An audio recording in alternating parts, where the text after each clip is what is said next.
So okay, 700 కోట్లు లేవు, ఎంతో కొంతైనా ఉందా? ఎంతో కొంత స్కామ్ జరిగిందా? పోనీ అట్లీస్ట్ నీకు నీ నాలెడ్జ్ ప్రకారం. స్కామ్ జరిగింది అనే దాంట్లో ఐ హ్యావ్ జీరో నాలెడ్జ్. నాకు అసలు తెలియని కూడా తెలీదు. నేను ఇదంతా జరుగుతుంటే నా డిప్రెషన్ నా గోల్లో నేనుంటే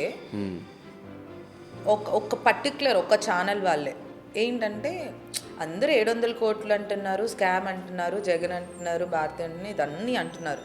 దానికి మనకి సంబంధం లేదు, వాళ్ళు ఏదో పెట్టుకుంటారు లైట్లే అన్నట్టున్నారు. తమ్నైల్స్ ఒక ప్రాపర్ ఒక ఛానల్ మాత్రం ఆ రూమ్లో దొరికిందంట, ఇది చేశారంట, మై ఎక్స్ పర్సన్ నాతో ఇలా చేపించాడు, నాతో అలా చేపించాడు, అది చేశారు, ఇది చేశారంటే దెన్ ఐ గాట్ ట్రిగర్ అయ్యి నేను నా ఫ్రెండ్స్ ద్వారా ఆ ఛానల్కి వెళ్ళాను. నేను ఆఫ్లైన్లో, ఆన్లైన్లోకి వెళ్ళి నేను మాట్లాడింది కూడా కాదు, ఆఫ్కి వెళ్ళి నా మీద అలాంటి తమ్నైల్స్ చేయకండి, మీకు క్లియర్గా తెలిస్తే మాట్లాడండి, లేకపోతే లేదు, అది ఇది అనేది మాట్లాడిన తర్వాత ఆయన అన్నాడు కదా ఒక 10 minutes ఇవ్వు అని చెప్పేసి ఆయన చేశాడు నా మీద స్కామ్.